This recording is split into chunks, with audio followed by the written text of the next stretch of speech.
Good Tevach. Welcome, folks.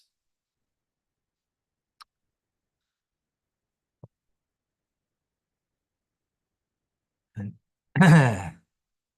to our Sunday class, Monday night. Ooh.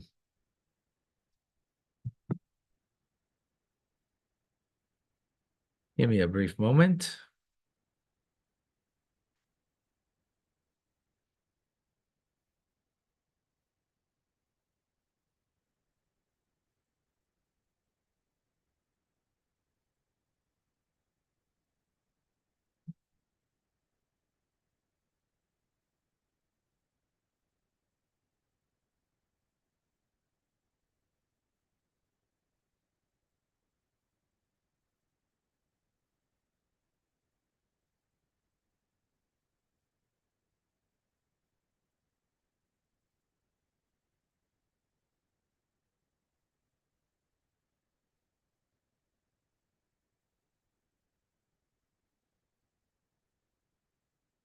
Okay.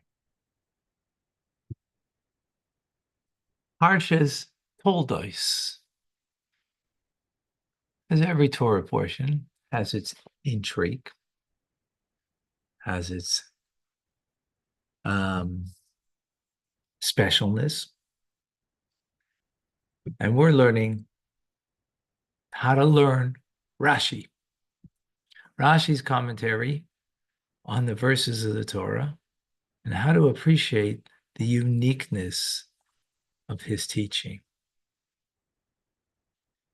the precision, exactingness, and so on. Let's get right into the meat of things.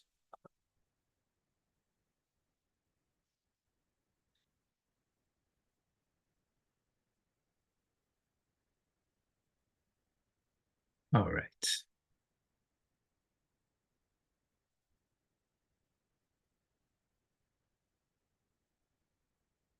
Clear?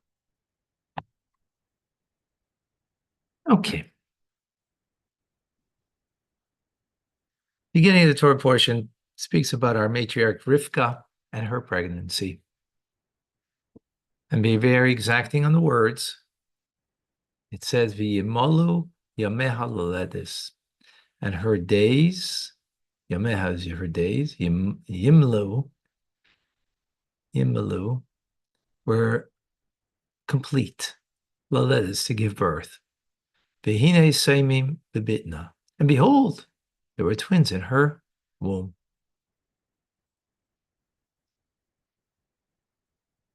Anybody have any questions on Rashi? Any issues on what he says? I'm sorry. You don't. You know why? Because we didn't do Rashi. We just did a verse in the Torah. And that wasn't a trick question. I just tricked myself. Do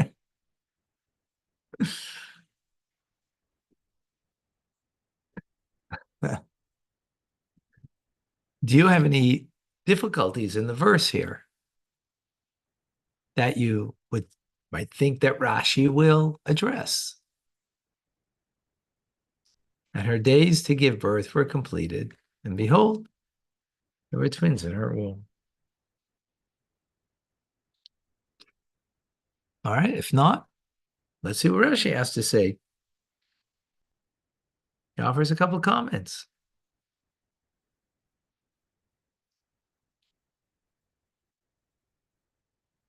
He says on the words, he quotes from the passage, V'yimlu yameha, and her days were completed. But regarding Tamar, if you recall, was the daughter-in-law of Yehuda. We're in Genesis 25. This is going to be Genesis 38. It's going to be in a few weeks, not yet. So Tamar married the sons of Yehuda, and two of the sons died. And the third son, Yehuda wasn't giving over to her to marry as a Levirate marriage. And she dressed, as if you can let Chava in, please. She dressed as a woman of the night, and he had relations with her, and she had twins. She had twins. So, but regarding Tamar, the passage phrases it differently. And it came about when she gave birth, and behold, there were twins in her womb. Right? In other words, it doesn't say, as in our verse, that the days were complete. In other words, it was when she came to give birth. So, contrasting to our verse, it sounds like they were not complete, right? This is because Tamar's pregnancy's term was not filled. She gave birth to them after 7 months, right? Then Rashi continues. Is that clear? Yeah? Rashi continues, and he says, and behold, there were twins. The word soimim is a word for twins, is spelled defectively in our verse, missing an aleph and a yud. It's not spelled properly. By Tamar, it was spelled properly. Tamar's twins are described as tayamim, which is spelled including the aleph and the yud. So by Tamar, it was written the word twins in the appropriate full manner, but in our verse regarding Rivka, it was incomplete. Why? This is because Tamar's twins were both righteous. In this case, meaning Rivka, one was righteous, Yaakov, Jacob, right? And one was wicked, Esav. Is that clear? Anybody have any questions on Rashi? Any difficulty?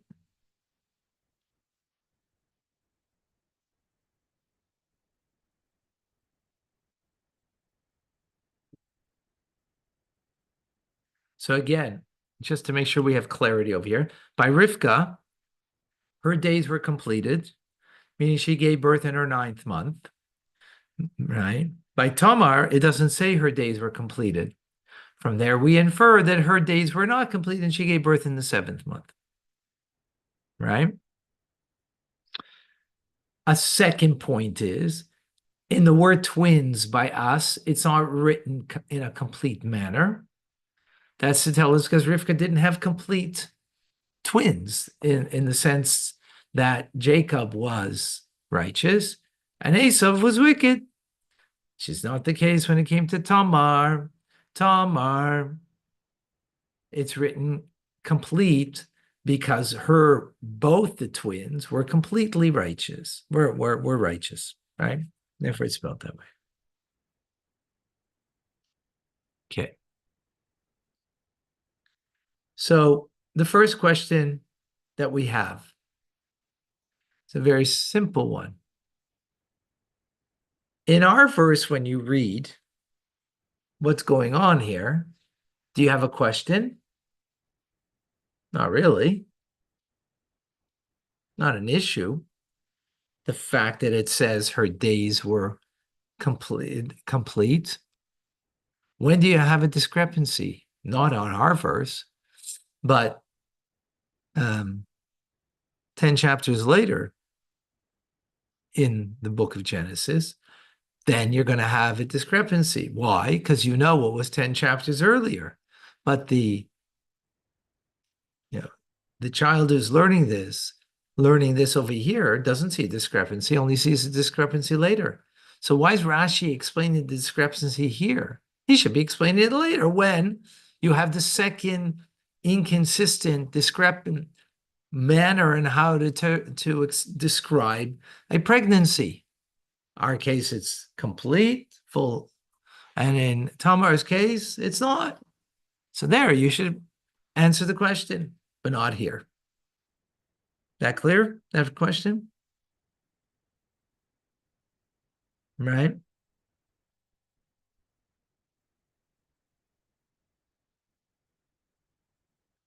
That's what the Rebbe explains over here.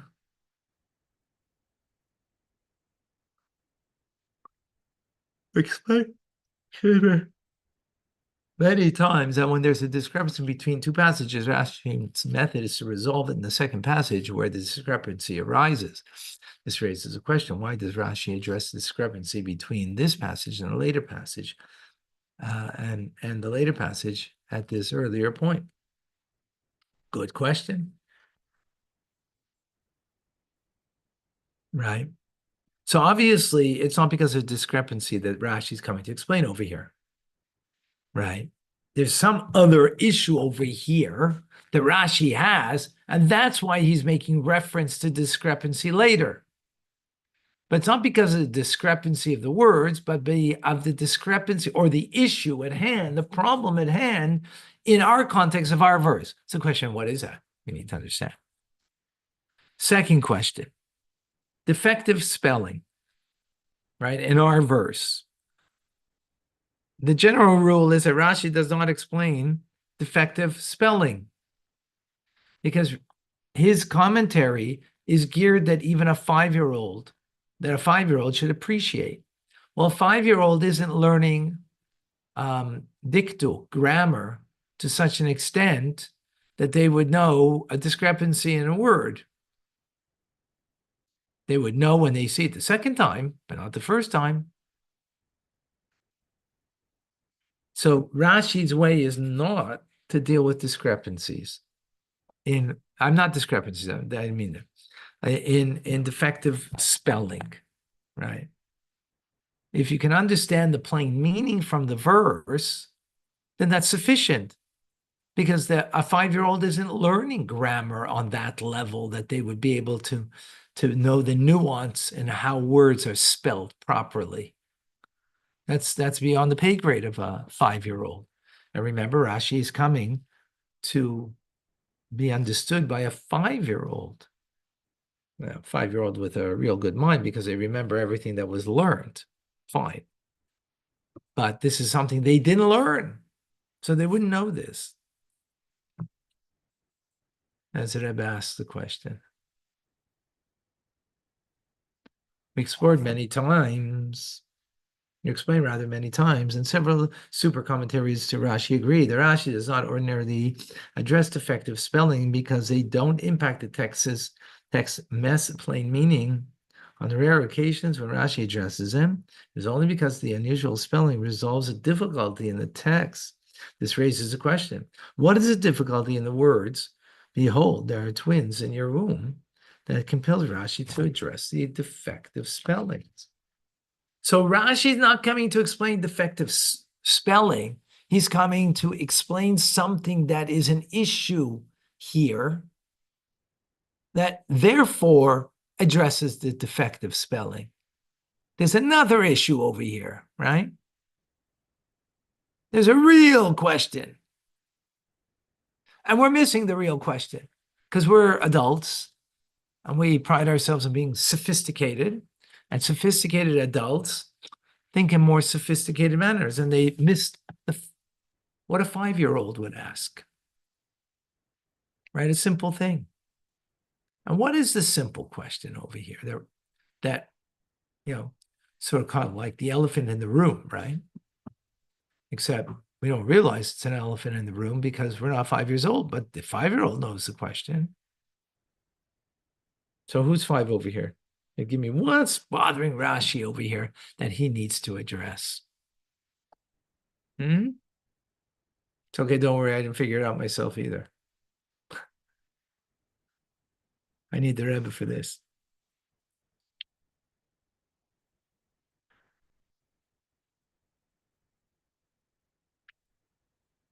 Pregnancy is a private affair. What do we need to know that they are full pregnancy, 9 months, not full pregnancy, 7 months? Why is the Torah telling us this? What's the point? What's it telling me? What's it teaching me? What's it adding to the narrative? And if I wouldn't know this fact, big deal. Right? Like, doesn't change the storyline, right? Is that clear? So obviously the Torah is coming to say something with this. But what? What's it coming to say? You know, again, pregnancy and,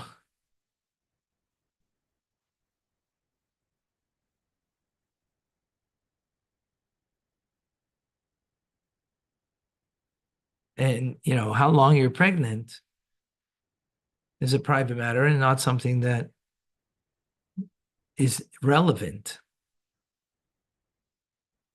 So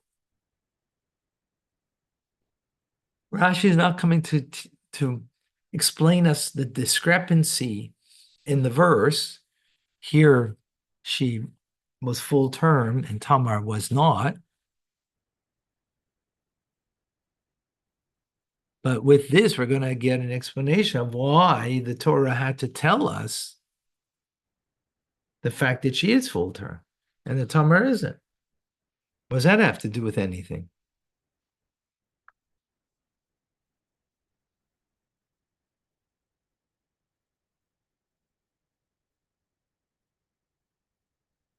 Right? And if any time the discrepancy would be an issue, would only be when we learn about Tamar and we see that her pregnancy was different than Rivka's.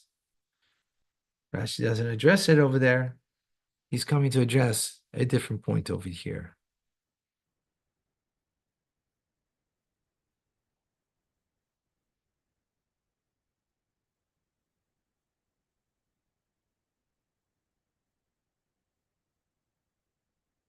Rebbe in the Sikha. If not for the passage, and her days were completed about Rebecca, Rivka, we would not have known the words when she gave birth about Tamar tell us that it was less than 9 months. We would have understood it to mean that Tamar only discovered that she was carrying twins at birth.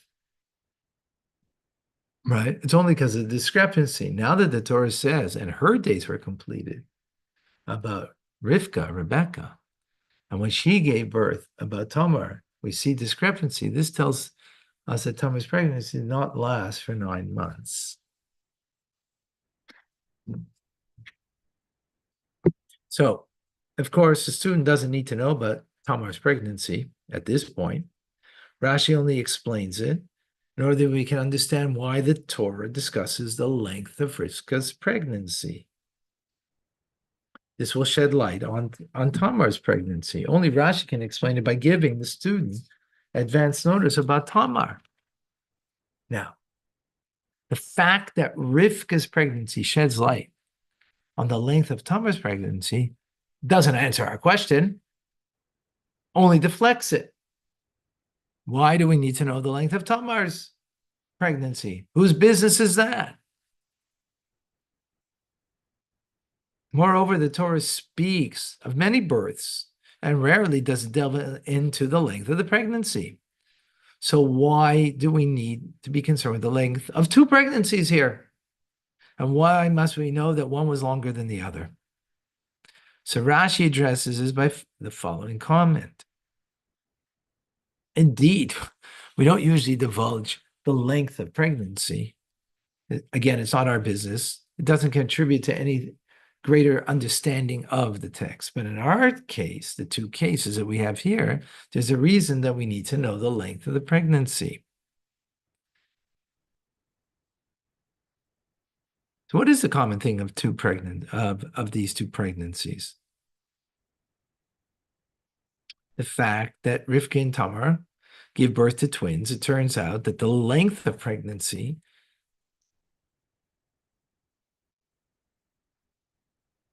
tells us something about the disposition of the twins.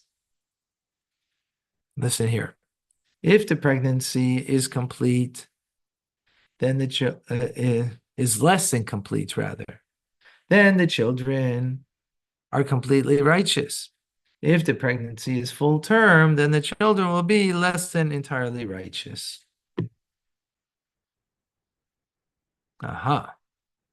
So Rebbe says in the Sikha, to resolve these questions, Rashi continues the following comment. Here, the words twins is spelled out defective form.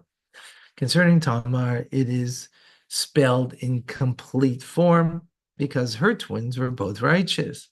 However, in the case of one was righteous and the other was wicked. In this case, in our case over here, Rashi means once we see that the Torah contrasts the two births to teach us that one was brought to complete term, the other was not. It follows that we should compare and contrast all the discrepancies between them.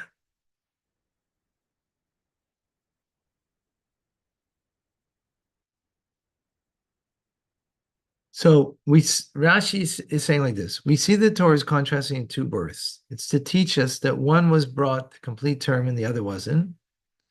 It follows that we should compare then and contrast the discrepancies.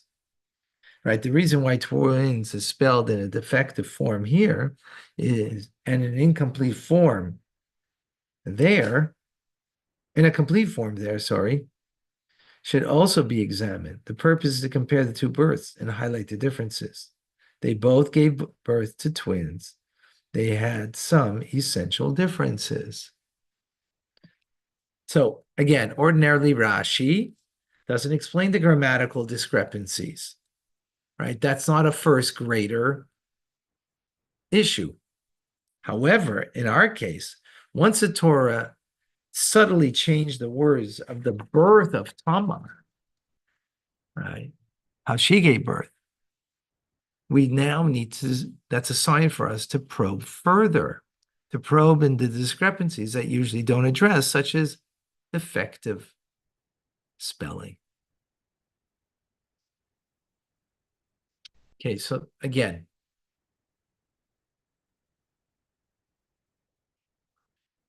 the beginning question is, why are you telling me how long she was pregnant for? Who cares? It's a private thing. Well, what's the point? So it's obviously coming to tell me something more. There's nothing, right? So therefore, that gives me rise to look at this in comparison to another birth of twins. And there we see there's a difference, a discrepancy. So from there we conclude, what do we conclude? That Rivka gives birth full term and Tamar not. That's what we conclude, right? That's okay, that's easy.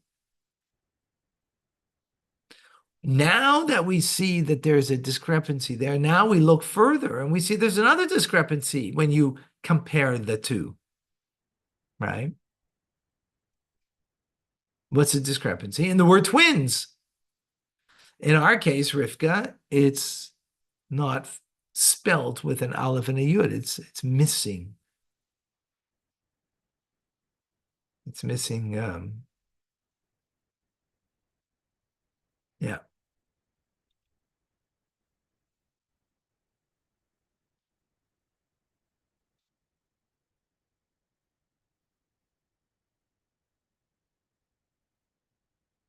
Rabbi Klein, does this Yes. have anything to do with Rivka and Tamar as people? I don't know if that comes into play. No, remember we're sticking to the text. So we're sticking to the text of what it says by Rivka, right? That we see that she went full term. Why do we need to know that? So that gives us rise now to look at someone who also had twins. And it also says how long she was pregnant for. Well, it wasn't full term, right? So then we see a discrepancy between the two, which then that brings us to look for further discrepancy. And the discrepancy in spelling of the word twins, right away we see that. It's blaring. In our case, it's misspelled. In the case of Tamar, it's spelled properly, right?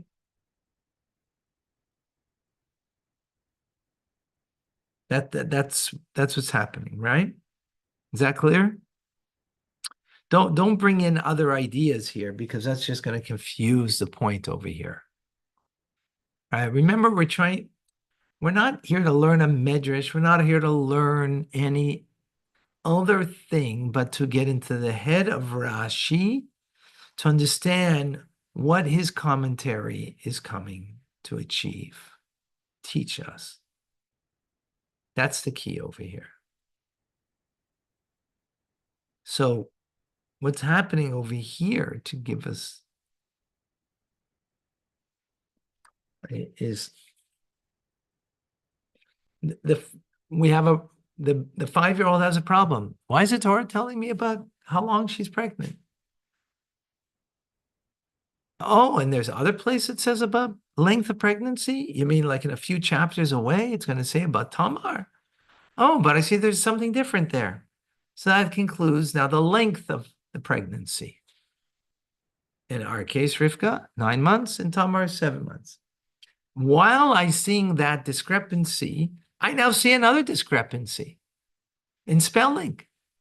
In our case, it's missing an aleph and yud, the word twins.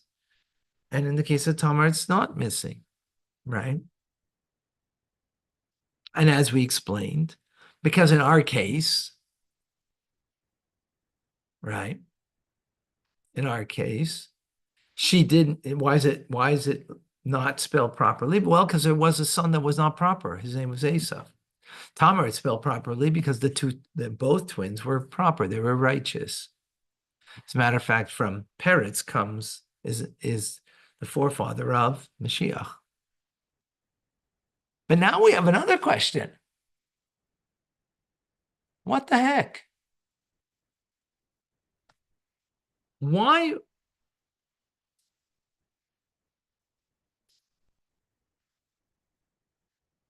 What's going on? Like the person, the Tamar who had a shorter pregnancy, has 2 righteous.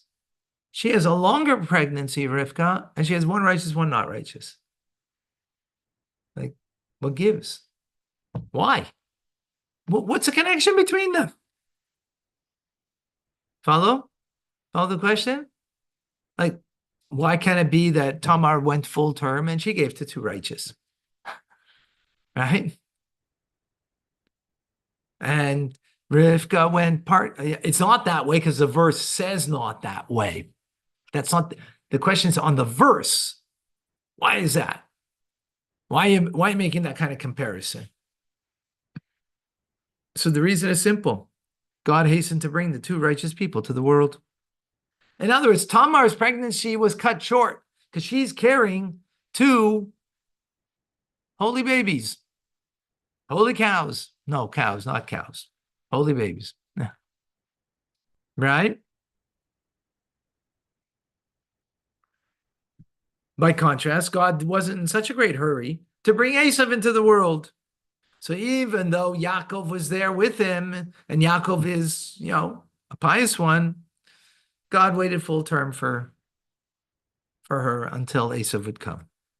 So now we've answered all our questions. Why does Rashi address the discrepancy with that will only come at a later time? Because Rashi's not answering the discrepancy. He's explaining why the length of pregnancy is relevant, right? Why did Rashi address a grammatical issue when that's not his usual thing to address? So he answered. He's not really doing that specifically because of the grammatical, but this is to understand why Rivka's pregnancy was longer, right? To tell us, and that's why the pregnancy was relevant, because she was longer, because she was carrying Esav. So God wasn't so quick to bring him out, even though Yaakov was also there. On the other hand, for Tamar, God wanted those 2 righteous little kitties to come out quick.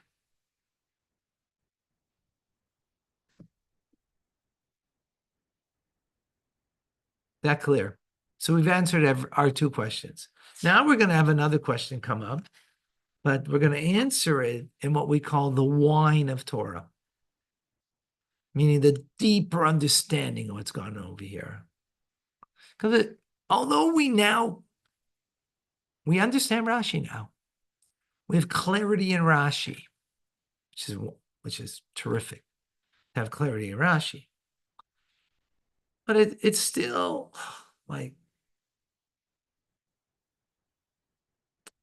it sounds a little arbitrary, the whole thing. So we need to understand more deep. No. Because intuitively, what would you think? Righteous children will come out full term, not half baked, right? 3/4 bake or 7/10 bake, 7/9 bake, whatever it is. Intuitively, we would think the opposite, that Tamar should go full term and Rivka should go less than full term.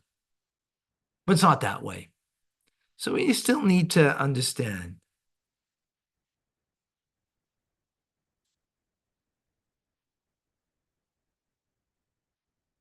And to make it even, more of a challenge, like, what's going on? Esav is the wicked guy.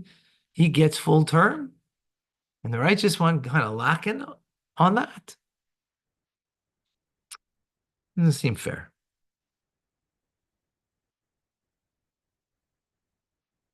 And this actually brings about even a more perplexing question.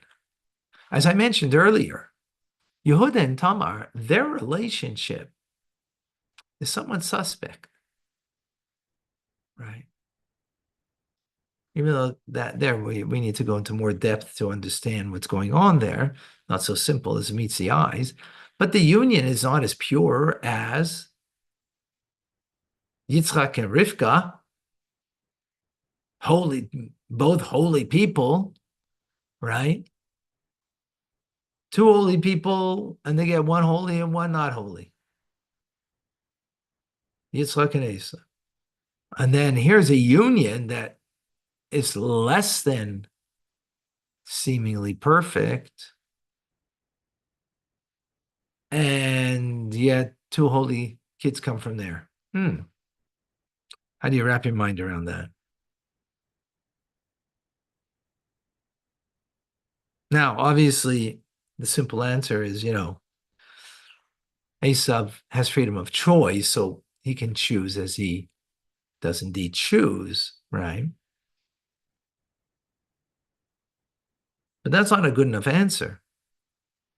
Because that choice is when you were born, And after you kind of grew up a bit, then, you get choices in life. In utero, you don't got much choice. A 1-year-old, he ain't got much choice, right? So what are we talking about over here? Because the wickedness of Esav, where was that exactly? It was only after bar mitzvah, or did it express itself earlier? Well, we have the famous medrash.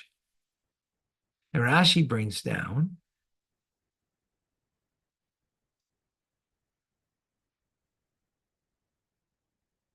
when Rebecca stood near a synagogue or a house of study, Yaakov struggled to emerge.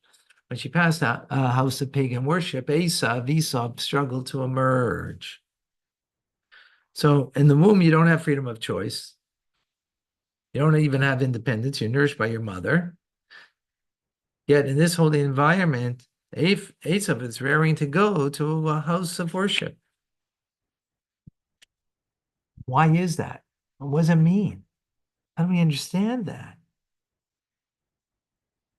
So to answer these questions, we have to ask another question. But first, let's look at the following reading from the Rambam, Maimonides. Shmona Prakim.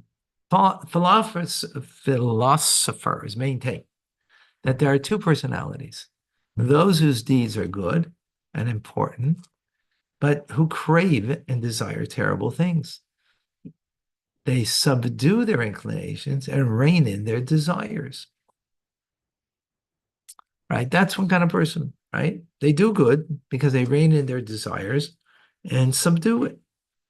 Then there are pious ones. Their good behavior is stimulated by their desires and inclinations. They perform good deeds because they crave and desire them. Hmm.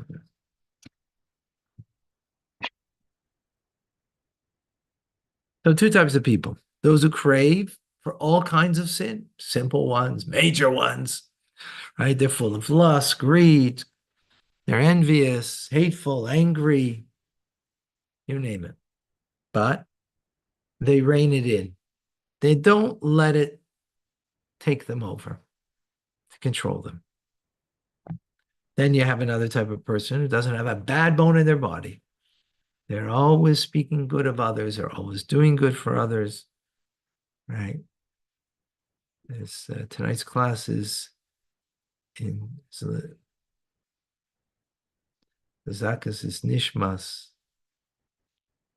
Tzvi ben Alexander Hakayim Shem Yikaim Damav.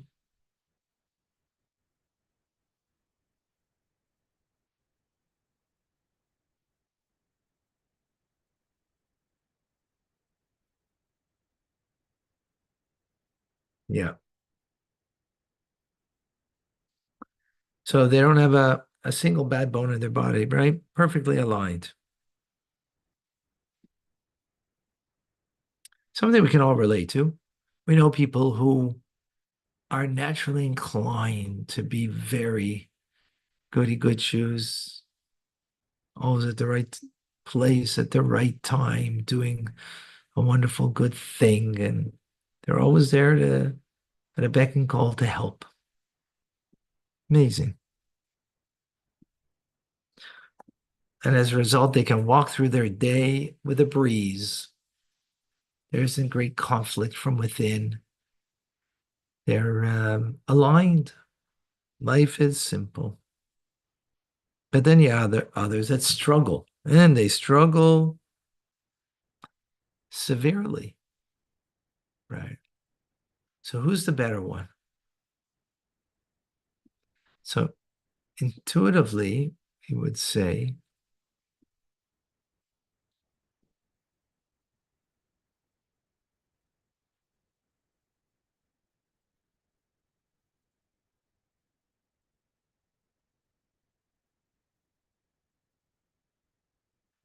yeah. Um, sorry. So which path is more virtuous between the two of them?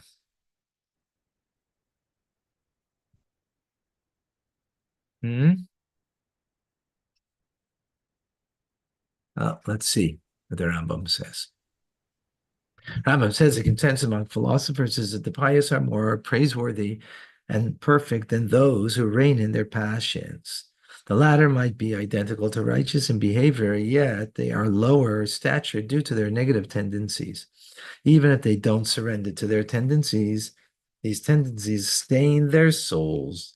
Yet, when we examine the words of our wise sages, we find that those tempted to sin are more praiseworthy and complete than those who with no sinful cravings. Wow, that's interesting.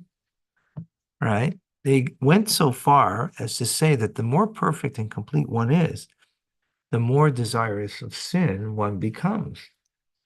And the more difficult it becomes for one to overcome those desires.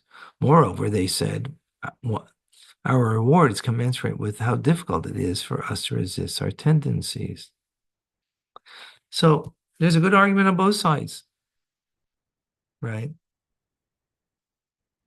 But to overcome a negative tendency is a lot of hard work, something that you've been brought up from your home.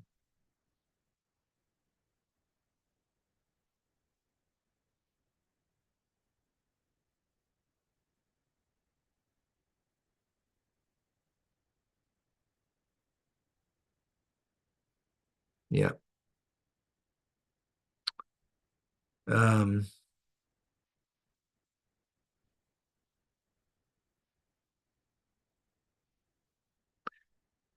So the negative tendency that we have to overcome it. But by overcoming it, it gives us something much more powerful and stronger. Use a horse analogy. A horse is going to get you further than you're walking to a place. There's a lot of things that can hold you back. You got to saddle the horse. You've got, a lot of things to take care of with the horse in order that the horse will be able to take you to a further distance. So you could say, well, yeah, but on the other hand, you got to saddle the horse. You've got to, do different, you got to feed the horse and take care of it and so on. So let me just walk. So in the beginning, you might get ahead a bit, but in the end, the horse is going to get there quicker.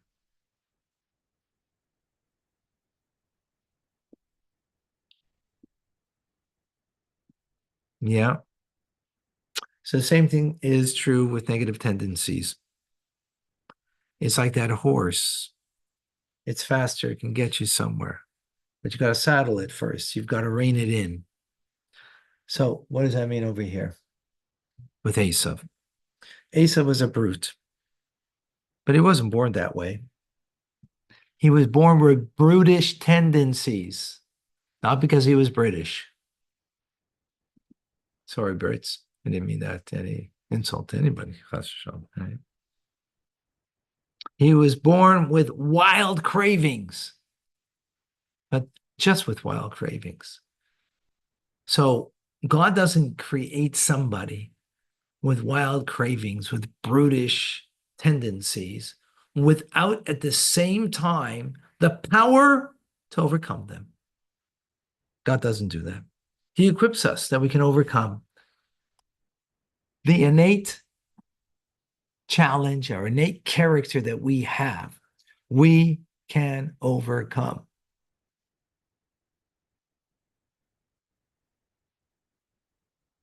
The Rebbe Rashab says, our sages of blessed memory said, God makes no unfair demands of his creations. From this, we infer that the Torah and mitzvahs that God gave us are not beyond their capacity, though it is tough to comply completely with all Torah requirements. The Torah was nevertheless given to us because we can live up to the challenge. Which this means very simple. If God gave you a challenge, what it means is you can deal with it. Otherwise, he wouldn't have given it to you. Right. Our sages taught 3 different occasions that Moshe thought that God's instructions were beyond the Jews' capacity. It was beyond their capacity. They're not going to be able to fulfill it. One was when God instructed the Jews to atone for the sin of the golden calf. Right. How? By giving a donation. Moshe wondered, no amount of money could ever atone for a sin. That's impossible. Second time, Moshe instructed Jews to give their fill of offerings, that their offerings on the altar would satisfy the divine appetite. How's that possible? God's appetite is divine, it's infinite. How can a measly, finite animal put on the altar bring something pleasing to the infinite of the divine? And thirdly, when God instructed the Jews to build a home for God, Moshe wondered, how could a finite mortal make a home for an infinite God? What did God answer? I do not ask you according to my capacity, but according to your capacity. A half a shekel of coin will suffice to secure atonement. 2 daily offerings on the altar will satisfy my infinite appetite. And a finite home for God, a mishkan, a tabernacle, will accommodate my never-ending presence. All I ask you is to achieve in accordance to what you are capable of. Wow. So,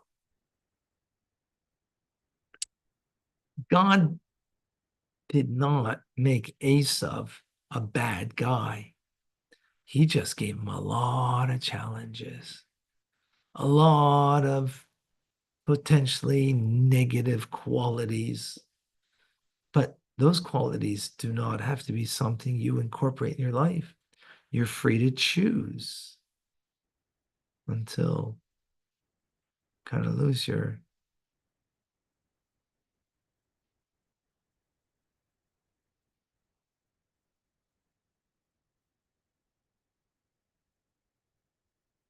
So God gave him extra power, more power, more power than an average person in order that he could overcome the extraordinary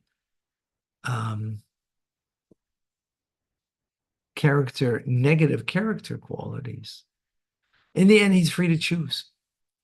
So the Torah just tells us that when Rivka, pregnant with Esav, went by a house of pagan worship, it doesn't say he worshiped. It says that he was just struggling to get out because he felt an affinity. He felt a connection, right? Didn't say he actually, was idolatrous. No. How could he? He's in utero. Can't do anything idolatrous. But the fact that he was kicking because there is a vibration, there is a light, there is a connection to everywhere we go, that we are imbued and affected by our environment. So going by a pagan place of worship, Esav is touched by that because that's his tendency. So he's, kicking to get out because it's talking to me. Now, when he grows up, he has a choice. I don't have to let it control me. He failed. But with this, we can understand the difference. Why was Rivka pregnant for 9 months? So before we said is like, keep him in there because don't let that evil guy out. It's actually, according to the inner depths of understanding Rashi, it's the opposite. It's because Rivka is holy. And the longer Esav is going to be in utero with Rivka, the more he will be imbued with the power of her holiness that will give him a better chance to be able to fight off his inherent negative nature. His inherent negative nature is not evil until you choose it, until you actively choose it.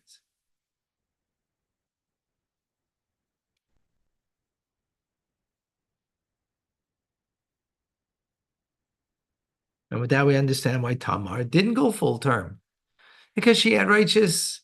They didn't need more to be imbued by Tamar. They had sufficient.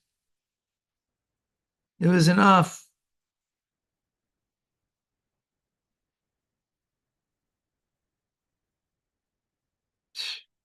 Very powerful. So what is this telling us?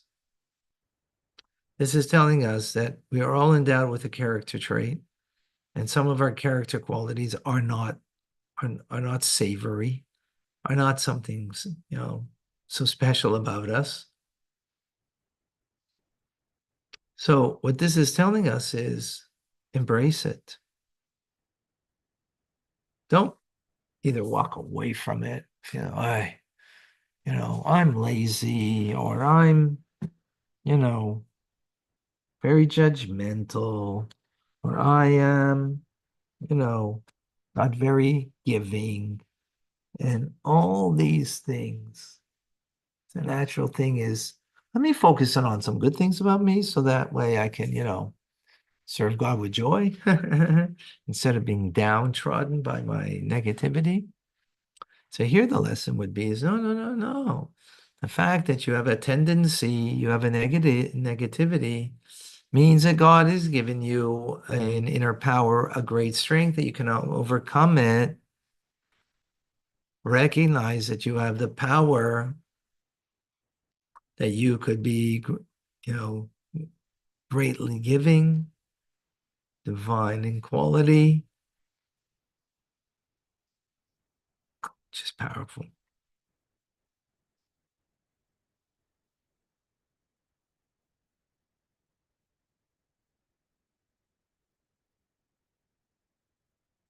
Yeah. Know that whatever you're facing, God has given you the power to overcome it before you even face it. Wow. Which means God is so perfectly confident in me, so perfectly comfortable that in you, that I will overcome whatever it is, because we have the wherewithal to do it. Just have to believe that and, be moved by that.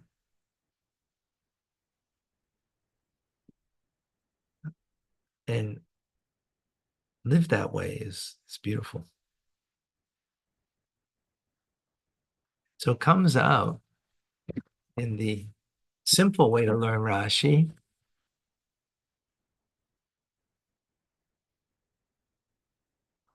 In the simple way to learn Rashi, what do we have? That full term brings you a righteous and a wicked, right? And that's only, stay in there because you bad boy, stay in your corner. It doesn't, not intuitively, so, doesn't sound so great. And what do we have now? It's the opposite. If you're righteous, you have the strength. You can come out early. You're not righteous, meaning you have wicked tendencies. So you need longer and more nurturing to give you more power. So you'll be able to overcome your natural tendencies. And therefore, Rivka carries full term, right? Rivka carries full term. This is the message over here, is that whenever we're dealing with something and we feel that, we're a tendency, a negative tendency or a character trait that where we feel triggered, know that when you're triggered, God has given you something that is more powerful than the trigger inside of you that you can overcome. Wow. Something more powerful. Even though sometimes we feel overwhelmed by something, right? We feel our blood rising because, he said that, she did that, whatever it is. And we might feel, oh, no, we don't have to, um, we're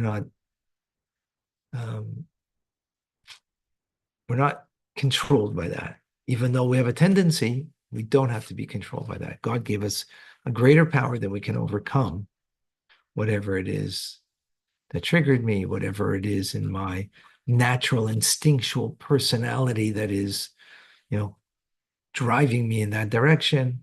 I have something much more powerful in me that I can overcome that. We really believe that and we access that, then what happens is all that negativity becomes something that is transformed into something much more beautiful and powerful.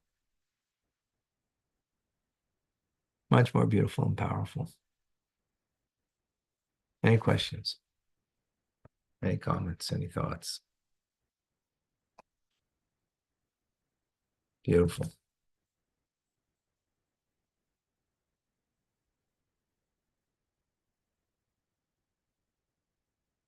You can make a huge difference. Our annual matching camp. Yeah, we're still there in our annual matching campaign.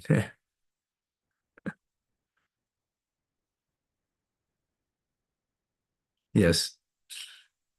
Let's see if there's anything online.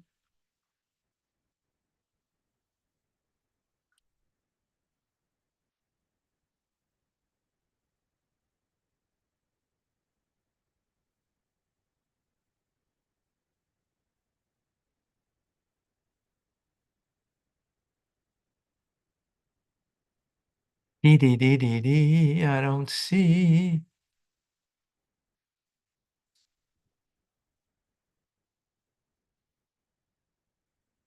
Uh,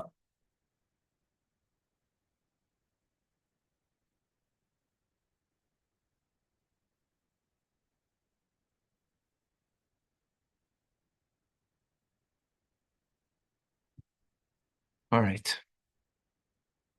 Beautiful. All right, folks. Thank you, Rabbi. Good Thank luck. you.